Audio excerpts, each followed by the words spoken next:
biggest, fastest, toughest truck race in the country, powered by up to 1,000 horsepower engines, are driven by 29 big, tough, very competitive men and one young, heroic girl. This is very expensive, and it's very powerful, but it sure ain't small.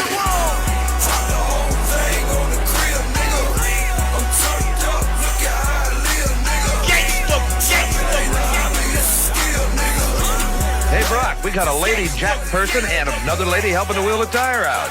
We sure do. So we got 2 guys and 2 gals on this, and I'll tell you, the gal there is working a jack, and that's maybe the hardest part of the whole deal.